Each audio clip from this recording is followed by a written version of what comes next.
Baik, Allah untuk itu malah silaturahim dan majelis taklim kita malam hari ini kita awali dengan sama baca basmalah. Bismillahirrahmanirrahim. Bapak Allah, pada kesempatan malam ini kita masih melanjutkan bab yang kemarin ya, bab masalah al-qadha'i dan peradilan. Yang pertama, hadis pertama kemarin Rasulullah mengingatkan kita bahwa posisi hakim ini, kita bicara hakim secara umum ya, secara keseluruhan kita ada 3 ya. Ini secara kualitatif ya, bukan kuantitatif. Masih baik dibandingkan ya. Jadi bukan secara kuantitatif, secara kualitatif. Jadi indikasinya adalah secara kualitatif. Sehingga bisa jadi nanti bandingannya kalaupun ada 9 bisa 9 semua baik gitu ya, atau bahkan sebagainya. Di mana yang pertama jadi dibagi menjadi 3 kelompok. Kelompok yang pertama kelompok yang masuk surga hakim itu siapa? Yakni yang mereka mengetahui kebenaran kemudian dia memutuskan dengan kebenaran tersebut. Itu yang masuk surga. Sedangkan 2 kelompok berikutnya yang tidak masuk surga, yakni yang pertama dia mengetahui kebenaran tetapi dia memutuskan dengan tidak kebenaran gitu ya, yang lain. Ini banyak sekali ya. Sekarang lagi kita menyaksikan satu parade ya, yakni kasus Vina itu luar biasa betul ya. Ini materi kita pas dengan edisi itu. Kemudian yang ketiga, kelompok yang ketiga yang mereka hakim yang tidak punya ilmu, tidak mengetahui tapi dia memutuskan dengan bodohnya itu. Sudah yang ketiga nggak perlu kita bahas ya. Tapi itu paling banyak gitu ya. Gimana? Itu yang paling banyak ya. Mereka tidak tahu berusaha maksimal sholat dia tahu dan memutuskan dengan ketidaktahuannya. Baik. Itu yang pertama. Hadis yang kedua kemarin mengingatkan kita bahwa Rasulullah dia mengingatkan bahwa barang siapa yang diangkat menjadi hakim ya, maka dia telah disembelih ya dengan tanpa pisau. Artinya apa? Di sini dekat sekali dengan satu keputusan yang menjadikan dia celaka gitu ya, celaka dunia maupun di akhirat. Sehingga nanti hakim-hakim yang adil pun itu melewati satu peradilan yang cukup panjang gitu ya. Tetapi Bapak Ibu Allah, saat hakim ini adil maka tentunya banyak sekali kenikmatan yang Allah akan berikan. Sebagaimana Rasul sabdakan, salah satu di antara 7 orang yang dapat naungan adalah hakim atau pemimpin yang adil gitu ya. Maka tentunya juga bahkan digambarkan Rasulullah pernah mendoakan hakim yang adil ini dia akan mendapatkan satu kencana dari cahaya gitu ya. Tapi melalui proses peradilan yang panjang, hisab yang banyak ini yang mungkin hanya harus pilih-pilih lah gitu ya. Baik, kemudian yang berikutnya Bapak Ibu, hadis yang berikutnya kemarin sempat kita bahas pula ya. Yakni Rasulullah juga bersabda, barang siapa di antara kalian yang berambisi terhadap sebuah kekuasaan padahal ia tidak bahwa ia akan menjadi penyesalan di hari akhirat nanti. Kenapa? Maka alangkah baiknya wanita yang menyusui dan alangkah jeleknya wanita yang menyapih. Baik. Kita masuk hadis yang ketiga yang mana ya. Bismillahirrahmanirrahim. Ini satu hal yang sangat perlu kita cermati. Karena nanti kalaupun kita jumpai ada seorang hakim atau seorang pemimpin gitu ya, kemudian dia mendapatkan pemimpin itu karena memang amanah yang dia dapatkan, itu nanti Allah akan mengutus malaikat untuk menjaga dia. Tetapi sebaliknya, kalaupun dia menggunakan segala cara dengan menyuap bisa gitu ya, ya nanti kita bicara suap ya. Suap itu luar biasa dahsyat ancamannya. Sampai ada 2 hadis sekaligus. Yang pertama itu laknatullah. Yang kedua la'anatul Rasul. Jadi Allah dan Rasulnya itu melaknat orang yang menyuap dan orang yang disuap, termasuk orang yang sebagai perantara. Itu nanti kita masuk bab itu. Ya, cuman sebelum ke sana ternyata ini diingatkan oleh Rasulullah ya, barang siapa yang mendapatkan satu kekuasaan ya, ini bisa dimaknai seorang pemimpin atau bahkan sebuah posisi pegawai di satu tempat tertentu atau bahkan mungkin juga di tender gitu ya dengan cara-cara yang tidak baik ya, maka mereka akan Allah akan biarkan urusan mereka diselesaikan sendiri. Tetapi kalau dia mendapatkan dengan cara-cara yang benar, maka Allah mengutus malaikat untuk meluruskan dan mendampingi dia. Bismillahirrahmanirrahim. Wa anhu, yang dari Abu Hurairah. Qala dia berkata, qala bersabda Rasulullah sallallahu alaihi wasallam, "Innakum satahrisuna 'alal imarah, satakuna nadamatan yaumal qiyamah, fa ni'matil murdi'ah wa bi'satil qati'ah." Rawahu Bukhari. Jadi Innakum sesungguhnya di antara kalian satahrisuna, ya, yang berambisi alal imarah atas sebuah kekuasaan. Ya, jadi berarti kan ini Rasulullah berikan satu awalan dengan peringatan, ya, warning gitu ya. Bahwasanya di antara kalian jika ada yang berambisi terhadap satu kekuasaan, satakunu nadamatan yaumal qiyamah. Ya, maka padahal ia akan menjadi penyesalan di hari kiamat.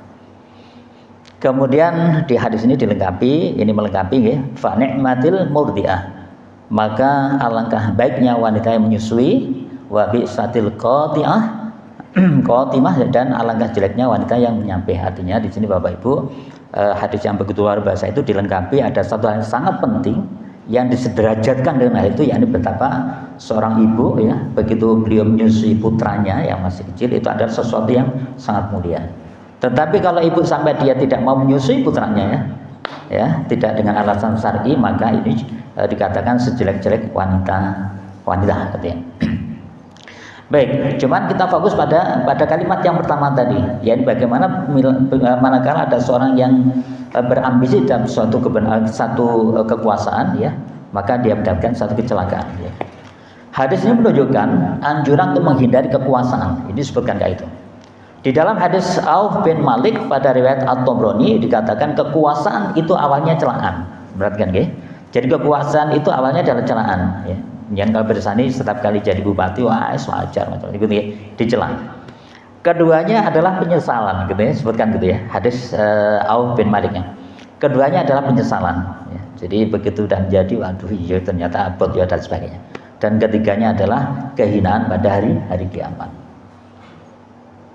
Itu terjadi buat orang yang tadinya katakanlah nun sewu, ya, dia mendapatkannya dengan celaan, dia mendapatkan dengan, mohon maaf, mungkin money politik, ya, dia pakai uang begitu banyaknya, begitu dengan satu harapan nanti begitu dia jadi penguasa, dia bisa mengembalikan uangnya, ternyata tidak mungkin, ya, sehingga harus melakukan kecurangan. Itu sebab penyesalan. Waduh, rugi saya habis 100 miliar, ya, ternyata nggak mungkin bisa diselesaikan saling tahun bisa, gitu ya. Ya. Tidak cukup itu. Ternyata yang ketika orang ini seperti ini, dia akan mendapatkan satu kehinaan di hari kiamat. Kecuali, ternyata dikatakan kecuali orang yang adil. Artinya boleh, ya, kita merebut satu kekuasaan dari orang yang zalim. Boleh, ya, kita mendapatkan kekuasaan dengan cara-cara yang benar, gitu ya, ahsan dan sebagainya. Insya Allah seperti ini dibolehkan karena ada menjadi pemimpin yang adil. Kemudian Rasulullah juga telah bersabda, barang siapa menginginkan untuk menjadi hakim dan ia meminta bantuan untuk mendapatkannya, nyuap maksudnya gitu, atau dengan ordal misalnya dan sebagainya, maka segala urusannya akan diserahkan kepadanya. Ini jadi Rasulullah bersabda, barang siapa yang menginginkan sesuatu untuk menjadi hakim dan ia meminta bantuan untuk mendapatkan jabatan tersebut, ya, maka segala urusannya akan diserahkan kepadanya. Jadi Bapak Ibu, kalau kita cermati nun sewu, negara kita ini kan, waduh, tadi sempat, ya, kalau jangan mersani sidang pra peradilan, kemudian dilanjutkan sorenya itu ada putusan DKPP yang memecat ketua KPU. Jangan bisa bayangkan, dan memecat secara permanen, gitu ya. Masalah asusila hanya salah satu case, padahal kasus yang lain mungkin juga ada. Ya, artinya Bapak Ibu, ini fakta yang di lapangan. Makanya satu ketika Rasulullah benar bersabda, ya, satu saat nanti tempat-tempat yang semestinya dipegang orang-orang yang memiliki kemampuan secara ini itu dikuasai oleh orang bodoh, gitu. Kenapa? Karena dua hal, gitu ya. Orang pinternya nggak mau, gitu ya, dia cenderung diam, itu nggak boleh, ya. Sedangkan orang yang bodoh berambisi. Ini yang terjadi. Mudah-mudahan Allah segera memberikan petunjuk buat kita semua, ya, pada negeri ini sehingga menjadi negeri yang baldatun thayyibatun wa rabbun ghafur, Allahumma amin. Kemudian Bapak Ibu, hadis ini belum selesai dan disabdakan Rasulullah, dan barang siapa yang tidak menginginkannya dan tidak meminta bantuan untuk mendapatkannya, tetapi ditugaskan, ya, dia mendapatkan jadi bupati, jadi hakim, jadi apapun lah, gitu ya, tetapi karena itu dukungan masyarakat misalnya dan sebagainya, jangan perhatikan, maka Allah akan menurunkan malaikat untuk meluruskannya dan menjaganya. Jadi Bapak Ibu, sehingga kalau nanti jangan berjumpa dengan orang-orang seperti ini, kita dukung, berarti kita bersama dengan malaikat untuk mendukung dia. Ini penting sekali untuk kita ambil sikap dalam masyarakat dan seterusnya. Ya, kalaupun dia ternyata mendapatkannya dengan cara-cara yang tidak baik ya, dengan cara-cara yang tadi, udah kita biarkan aja, biar dia selesaikan urusan dia. Baik. Ngapunten, nanti menawa ada yang ditanyakan langsung ke mawon nggih, enggak apa-apa ya, kita masih diskusi. Baik, kemudian yang berikutnya masalah ijtihad, Bapak. Ini penting sekali ya. Jadi kalau kita bicara ijtihad ini konteksnya umum, luas ya. Termasuk nanti jenengan di takmir gini ya. Itu boleh berijtihad. Tentunya syarat ijtihad adalah punya ilmu. Punya ilmu dua. Ya, ilmu yang pertama ya ini terkait dengan Al-Qur'an dan Al-Hadis, itu bisa minta tolong pada yang memiliki kemampuan ya. Kalau tidak ada. Tapi ilmu yang berikut yang ketika ijtihad itu tadi bagaimana jenengan punya memiliki misal ya. Misal Bapak Mukhlas sebagai ketua takmir misalnya. Kemudian ingin bagaimana sih masjid ini semakin makmur misalnya, maka beliau mengusulkan adanya sebuah manajemen manajerial ya. Ternyata beliaunya memahami bahwa manajemen itu minimal ada 4 hal ya, ada planning, ada staffing, ada controlling, ada evaluating misal gitu ya. Ini beliau pahami secara betul, kemudian beliau menggunakan ilmu itu untuk merencanakan dengan yang beliau pahami, kemudian beliau staffing, beliau tugaskan pada yang lain di kontrol. Ternyata hasilnya tidak maksimal. Oke, itu bagus. Itu tidak ada yang salah. Ini penting sekali ya. Ini penting sekali bahwa ijtihad itu boleh dilakukan oleh orang yang punya ilmu, walaupun ilmu secara umum, bukan hanya sekedar ilmu agama gitu ya.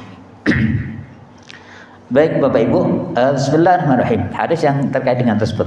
Wa an Amri ibnu Ashi, ya, dari Amr bin Al-As ya, radhiyallahu anhu. Semoga Allah meridhai dia. Annahu sungnya dia sami'a, mendengar Rasulullah sallallahu alaihi wasallam, yang Rasulullah sallallahu alaihi wasallam yaqulu, bersabda, idza hakamal hakim fajtahada thumma asaba falahu ajrani wa idza hakama fajtahad thumma a'ta'u falahu ajrun. Muttafaqun alaih. Dari hadis ini berarti Imam Bukhari Muslim, yakni idza hakama, jadi apabila seorang hakim ya, al-hakim dia memutus ya satu perkara ya, fajtahada, lalu ia melakukan ijtihad, tsumma asaba, kemudian keputusannya itu sesuai dengan kebenaran ya, falahu ajroni, dia mendapatkan dua pahala. Ya, jadi kalau dia berijtihad kemudian mendapatkan satu kebenaran dan baik itu, maka mendapatkan dua pahala. Tetapi wa idza hakama, tetapi pada saat dia memutuskan sesuatu, fajtahada, kemudian dia berijtihad, tsumma tapi salah gitu ya. Ternyata salah memberikan satu keputusan tapi punya ilmu, itu tidak dosa. Tetapi falahu, atasnya ajron, satu pahala. Pahala ijtihad gitu ya. Jadi pahala ijtihadnya dapat, pahala salahnya tidak gitu ya. Oke, yang baik. Ini yang perlu kami sampaikan. Di mana Bapak Ibu Allah, penjelasan hadis ini menunjukkan bahwa kebenaran itu adalah satu. Maka barang siapa yang berijtihad dan benar, maka dia diberi pahala karena ijtihadnya dan kebenarannya. Dan barang siapa yang berijtihad dan salah, maka dia dimaafkan. Dia dimaafkan karena salahnya tadi dan diberi pahala karena ijtihadnya. Tapi Bapak Ibu, mujtahid, orang yang boleh ijtihad adalah orang yang memiliki keahlian untuk menyimpulkan hukum-hukum dari Al-Quran dan Sunnah sesuai dengan kemampuannya. Jika dia tidak menemukan pada keduanya, maka dia berijtihad. Jadi Al-Quran dan Sunnah dulu, ya, Al-Quran dan Sunnah dulu, kemudian baru berijtihad. Ya, dengan kajiannya dan mencari bantuan pada pendapat-pendapat para ulama dan memilih yang paling kuat menurutnya di antara pendapat tersebut yang lebih dekat pada keadilan dan kemaslahatan. Ya, sekali lagi kamu perlu tegaskan, siapapun jenengan boleh berijtihad, tapi tentunya dengan ilmu. Ya. Baik, kemudian Bapak Ibu Allah, Rasulullah telah berkata pada Mu'adz ya. Ini satu ketika yang pada sempat saya singgung ya. Mu'adz satu ketika diperintahkan Rasulullah untuk menjadi hakim di satu tempat. Kemudian Rasulullah bertanya, dengan apa engkau memutuskan perkara wahai Mu'adz ya? Maka Rasulullah Mu'adz jawab, dengan kitabullah ya Rasulullah. Kalau tidak apa, dengan apa? Dengan sunnatullah ya Rasulullah. Kalau tidak apa, dengan tidak ada, dengan apa ya Rasulullah? Wahai Mu'adz, yakni dengan istihadku ya Rasulullah.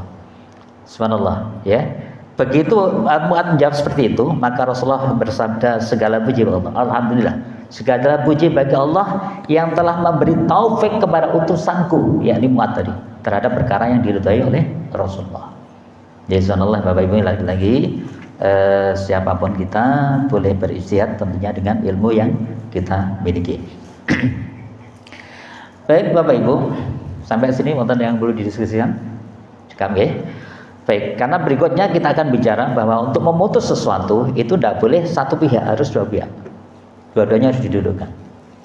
Ya. Dan kemudian persyaratan-persyaratan itu harus dipenuhi, walaupun ya kita tahu.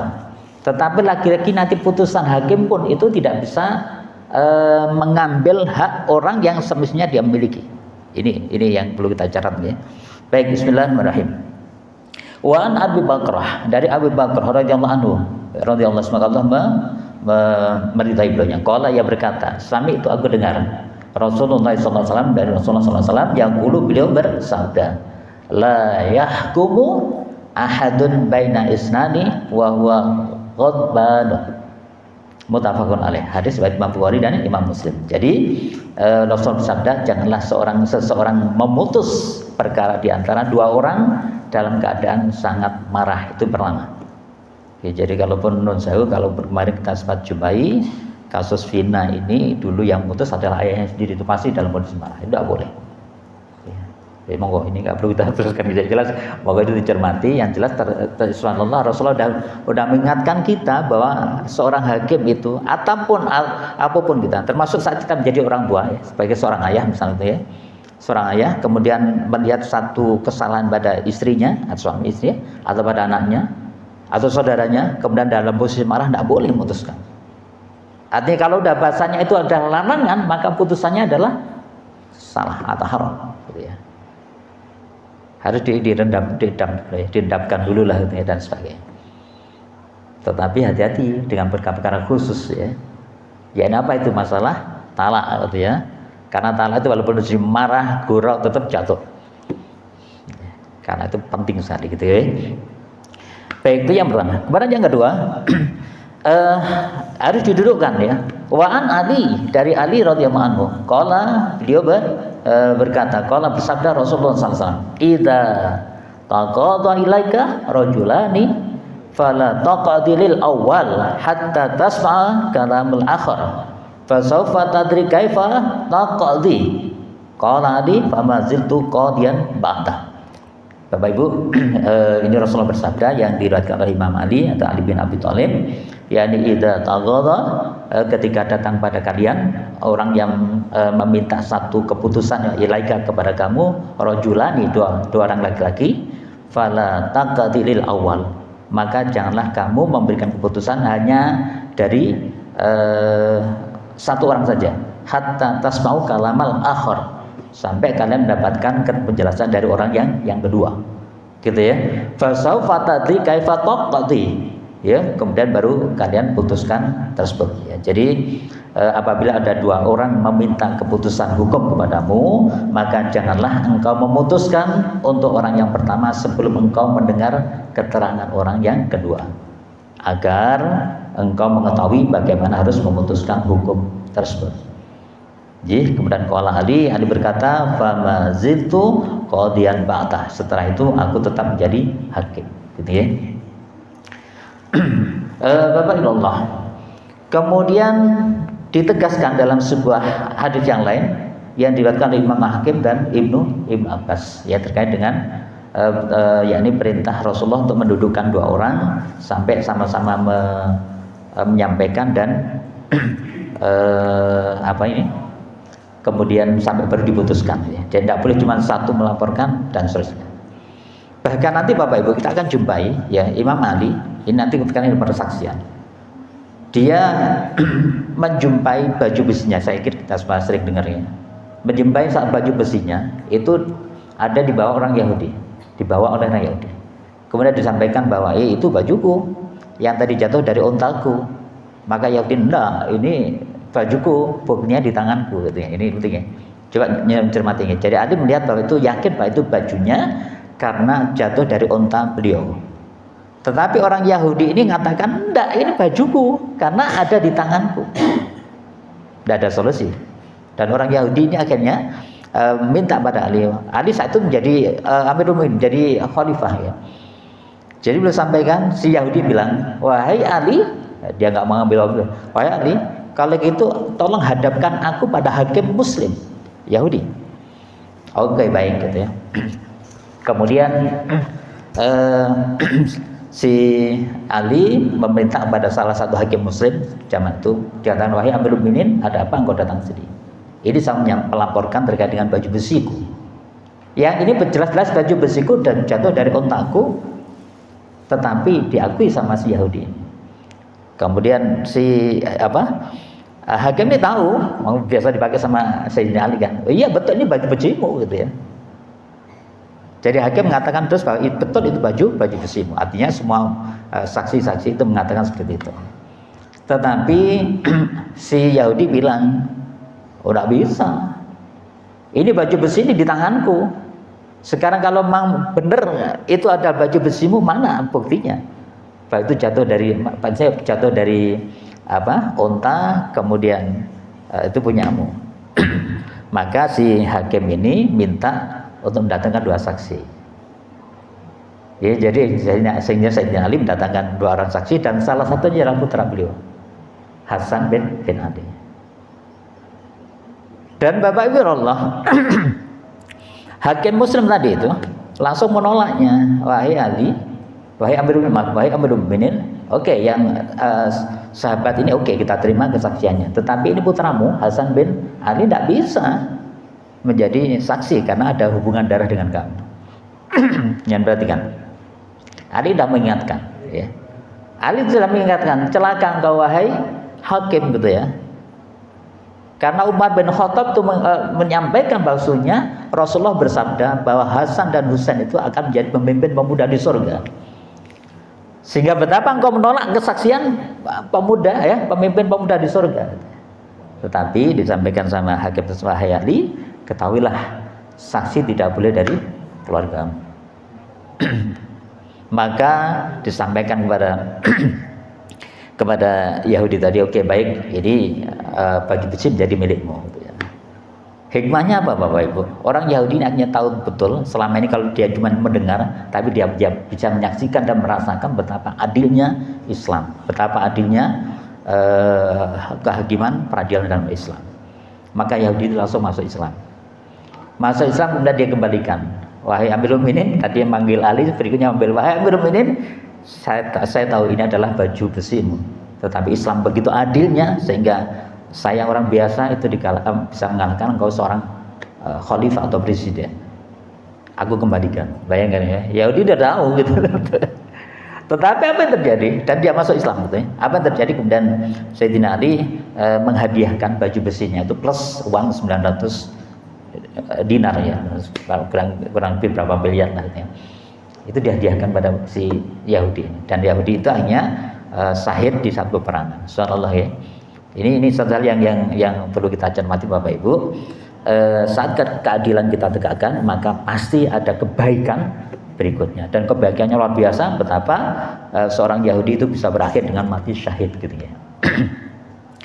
Baik Bapak Ibu, kita lanjutkan.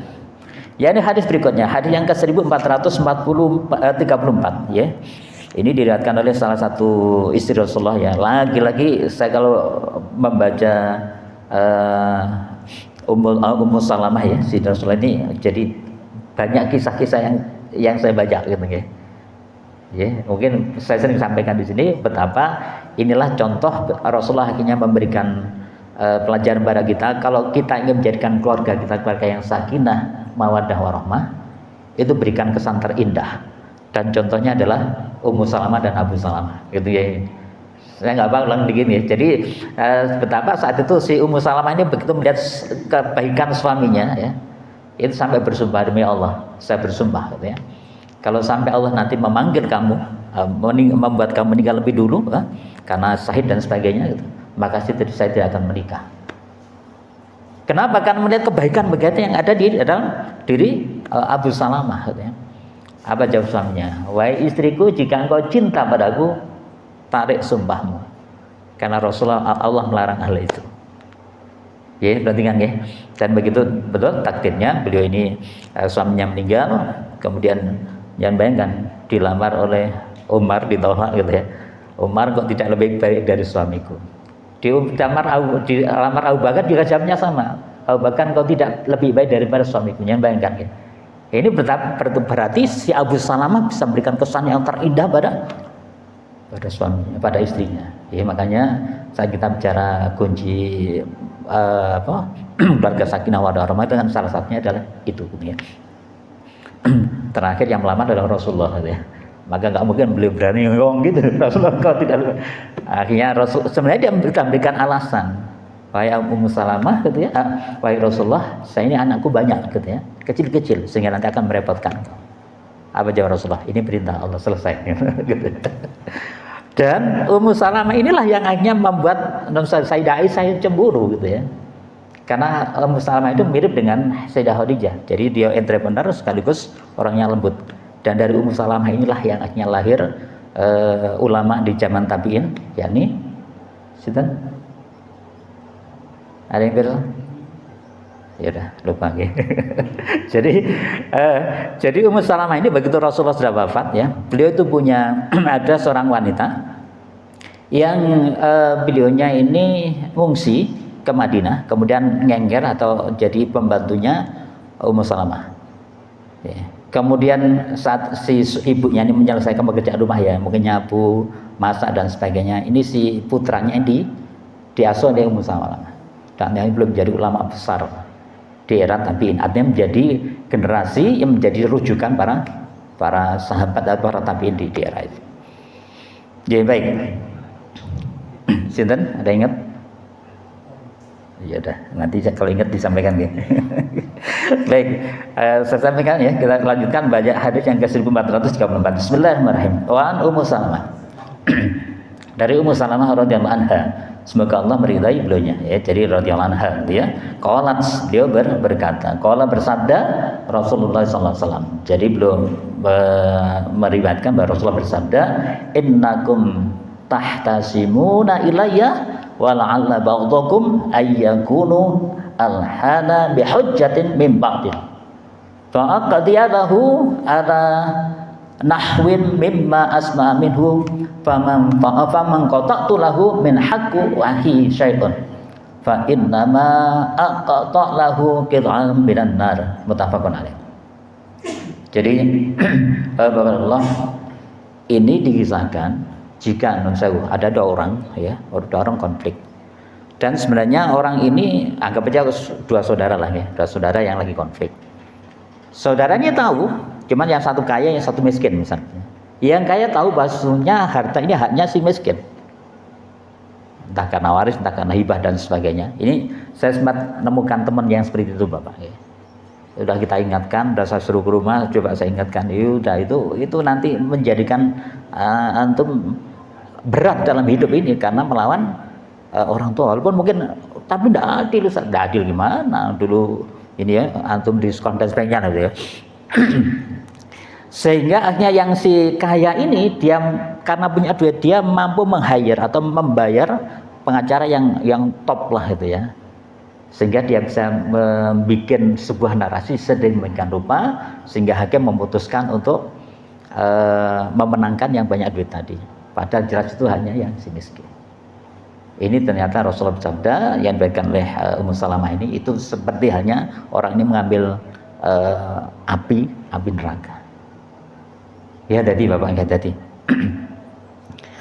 Baik, Rasulullah bersabda, sesungguhnya kalian mengadukan persengketaan ya kepadaku ya. Bisa jadi sebagian dari kalian lebih pandai mengemukakan alasan daripada yang lainnya. Lalu aku memutuskan untuknya seperti yang aku dengar darinya. Maka barang siapa yang aku berikan kepadanya sesuatu yang sebenarnya adalah hak saudaranya gitu ya, sebenarnya aku telah mengambil sepotong api neraka untuknya. Ini hakim mungkin tidak tahu menahu karena dia cuma mendapat berdasarkan saksi, narasi dan sebagainya, sehingga dia memutuskan untuk memenangkan yang sebenarnya tidak berhak. Secara duniawi dia mendapatkan itu, tetapi secara ukhrawi tidak bisa memutus itu semua. Hadis ini Bapak Ibu menjadikan dalil bahwa keputusan hakim tidaklah menjadikan halal apa yang diambil oleh orang yang diberi keputusan tersebut lantaran kekuatan argumentasinya. Jadi tidak halal, mungkin secara hukum dapat tetapi itu tidak halal. Baik.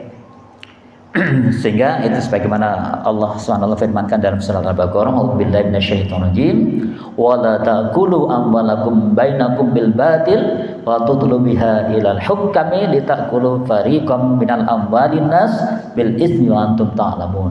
Dan janganlah sebagian kamu memakan harta sebagian yang lain di antara kamu dengan jalan yang batil, dan janganlah kamu membawa urusan harta itu kepada hakim, supaya kamu dapat memakan sebagian daripada harta benda orang lain itu dengan jalan yang berbuat dosa padahal kamu mengetahuinya. Jadi ini penting sekali kita perhatikan Bapak Ibu, sampai terkait dengan masalah ini ada 3 hadis yang menguatkan. Bismillahirrahmanirrahim. Wan Jabir qala sami itu, dari Rabbul mengatakan, aku dengar dari Nabi Muhammad SAW, yaqulu kaifa tuqatasub ummatun la yuhadu min syadidin yadhi'i. Jadi Jabir mengatakan bahwa Rasulullah bersabda, bagaimana suatu umat dapat terhormat bila hak orang lemah tidak dapat dituntut dari mereka yang kuat. Tadi kemudian dikuatkan oleh hadis Buraidah, begitu juga dengan hadis Abu Sa'id. Jadi hadis ini adalah dalil tentang kewajiban memberikan pertolongan kepada orang yang lemah sehingga dia dapat mengambil haknya dari orang yang kuat. Baik Bapak Allah, yang berikutnya, jadi yang tadi jadi kalaupun di awal itu sempat di warning bahwa hakim itu sesuatu yang satu, itu satu masuk surga, 2 masuk neraka, 2 saat dia dianggap jadi hakim itu seolah-olah dia menyerahkan dirinya untuk dibunuh tanpa pedang. Tetapi di saat yang sama nanti juga Rasulullah memberikan satu satu keutamaan pada mereka. Tetapi sebelumnya diingatkan pula masih lanjutannya. Bismillahirrahmanirrahim. Wa Aisyah, dari Sayyidah Aisyah radhiyallahu anha, qalat, beliau berkata, sami itu aku dengar Rasulullah SAW, dari Rasulullah SAW yaqulu, beliau bersabda, yud'a, jadi beliau berdoa, bil qadhi, kepada hakim al-adil yang adil, yaumul qiyamah. Jadi Rasulullah berdoa hakim yang adil nanti akan dipanggil pada hari kiamat nanti Kemudian fayalqa min syiddatil hisab ma yatamannau annahu lam yaqdi bainasnaini fi umri. Jadi hakim nanti akan dipanggil pada hari kiamat, lalu ia mendapatkan perhitungan hisab yang berat lagi melelahkan, yang membuatnya berandai-andai, jika saja dulu aku tidak pernah memutus hukum antara 2 orang dalam hidupnya. Sehingga Allah, ini yang perlu kita perhatikan, yakni bagaimana hakim nanti itu juga akan dikumpulkan dengan para raja, sedangkan para ulama dikumpulkan dengan para nabi. Sehingga Abdullah bin Wahab sempat menolak menjadi hakim. Baik, kita lanjutkan. Monggo.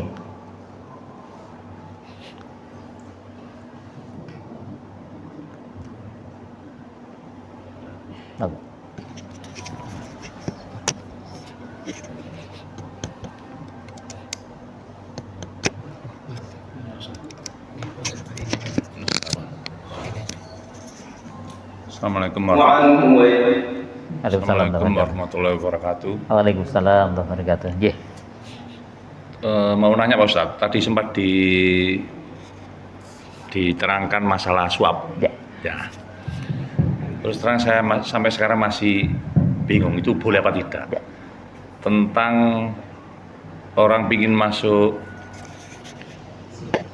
pegawai negeri atau jadi guru, tapi lewat belakang membayar berapa besar gitu ya, itu boleh apa tidak?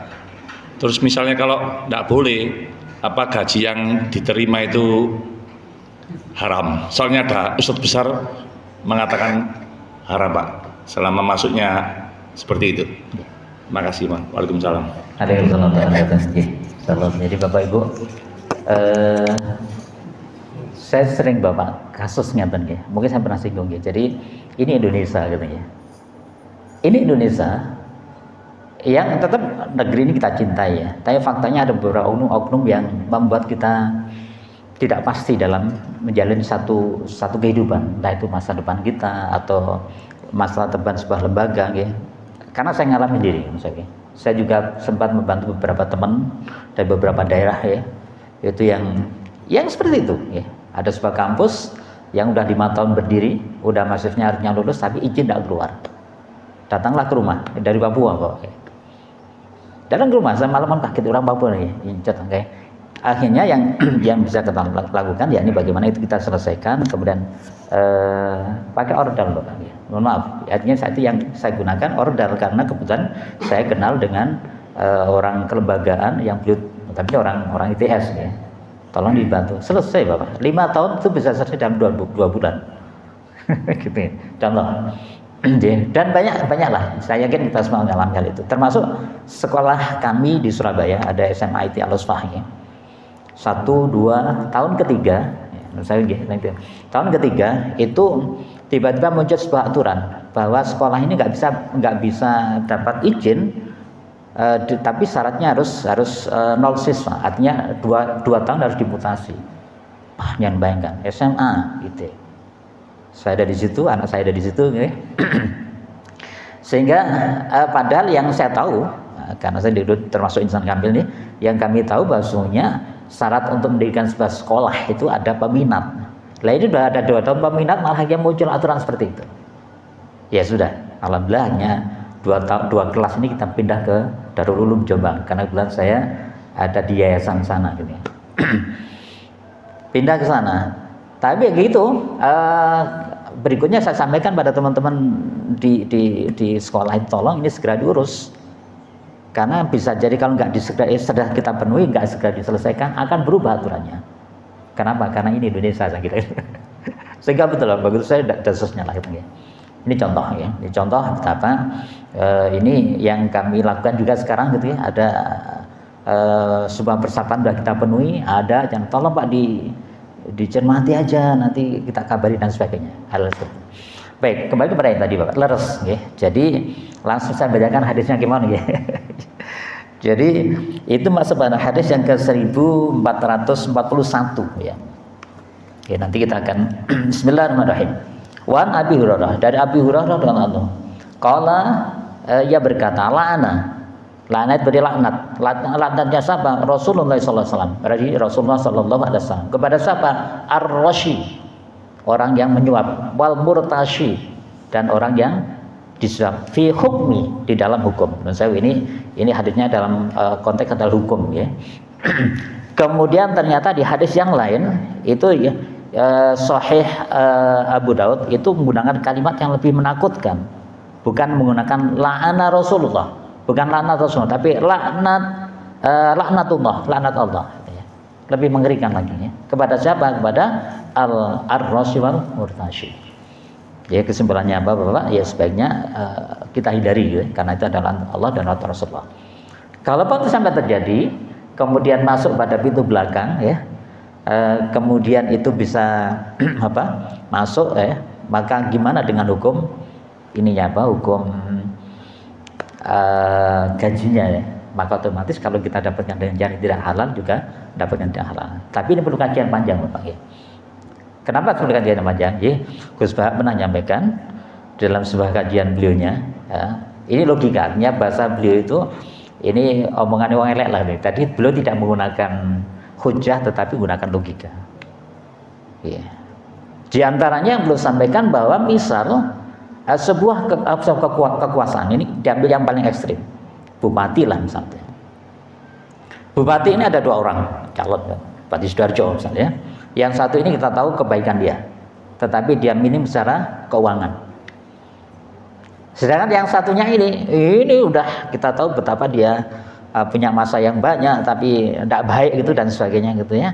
Maka ternyata dibolehkan ya kita untuk membantu yang baik ini untuk jadi dengan cara-cara yang apapun, mungkin dengan money politik, dengan suap gitu ya. Dengan suap, artinya suap itu dibolehkan untuk membeli satu kebaikan. Kesimpulannya kata ini kajiannya ya. Jadi suap itu dibolehkan untuk membeli satu kebaikan. Karena kalau itu tidak kita lakukan, sama musuh kita juga melakukan hal yang sama. Lu nggak boleh Ustaz, kita harus pasrah bahwa kita melakukan dengan cara baik. Dan ternyata kajian fikih seperti itu.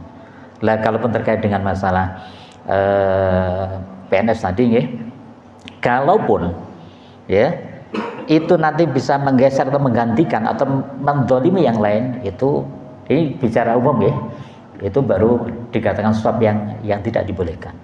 Oke, saya baca penjelasannya nggih biar tuntas. Baik.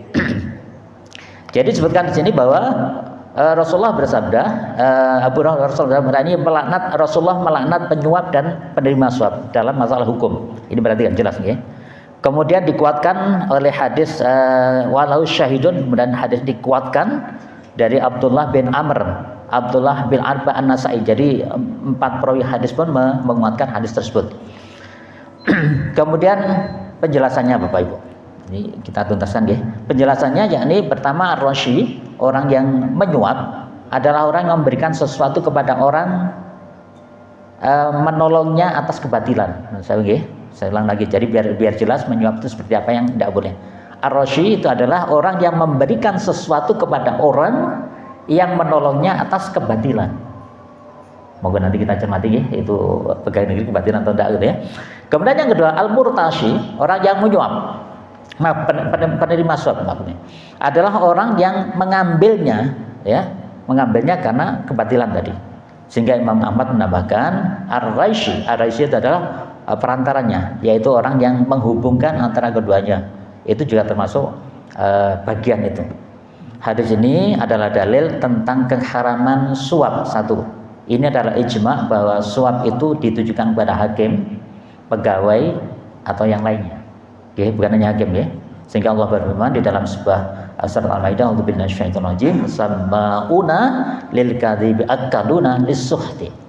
Mereka itu adalah orang-orang yang suka mendengar berita bohong, banyak memakan yang haram atau suap. Oke. Ringkasnya sesuatu yang diambil oleh hakim itu dibagi menjadi 4 macam. Maaf ya. Jadi termasuk pegawai atau termasuk juga pimpinan ya dan sebagainya. Yakni 1 suap, 2 hadiah, 3 upah, dan yang keempat adalah rizki. Suap adalah haram. Ya. Apa itu suap tadi? Yakni memberikan sesuatu pada orang, menolongnya atas kebatilan. Ya. Jadi kalau menurut saya kembali ke pegawai negeri tadi kaitannya kalau itu sampai merugikan atau mendolimi orang lain. Sehingga itu pada tataran ada pendapat pokoknya suap haram titik. Ya. Ada pendapat yang kedua, dipastikan ini ada nggak yang tergeser dengan posisi saya? Tidak ada, ya sudah. Misal gitu ya. Ya. Baik. Cuman lebih aman yang pertama lah gitu ya. Ya, jadi dikatakan suap adalah haram. Demikian juga dengan hadiah yang diberikan kepadanya karena kedudukannya sebagai hakim. Berarti juga kedudukannya sebagai kepala sekolah misalnya, sebagai kepala dinas misalnya, itu sama ya. Itu adalah hadiah, itu maka ia adalah haram, itu juga haram. Ya. Dan jika tidak ya, maka boleh baginya sesuatu yang dengan kadar pekerjaannya. Artinya ngaten. Saya pernah tanya Bapak Ibu. Misal ya, saya sebagai rektor di satu perguruan tinggi swasta. Kemudian karena ada wisuda ya. Ini udah dapat gaji rutin, dapat wisuda, kemudian kita kan ada extra time, mau wisuda banyak orang. Kemudian juga tanda tangan ijazah, misalnya. Apakah itu boleh? Boleh. Saya pernah diskusikan itu dengan guru ini, ustadz saya gitu. Karena saya mendapatkan itu, gitu ya. Itu boleh. Artinya Bapak itu masuk pada kategori upah, gitu ya. Yang boleh baginya sesuai dengan kadar pekerjaannya, tetapi makruh hukumnya, menurut saya. Adapun rezeki yang dari Baitul Mal atau dari pemerintah atau gaji dan sebagainya, maka hal itu adalah tidak apa-apa atau halal. Baik, mengatakan Bapak. Kemudian kita akhiri pada malam hari ini dengan satu hadis tadi yang tertinggal ya terlewat, yakni untuk menguatkan terkait dengan masalah hukum ini, betapa Islam menjaga betul marwah orang-orang lemah gitu ya. Bismillahirrahmanirrahim.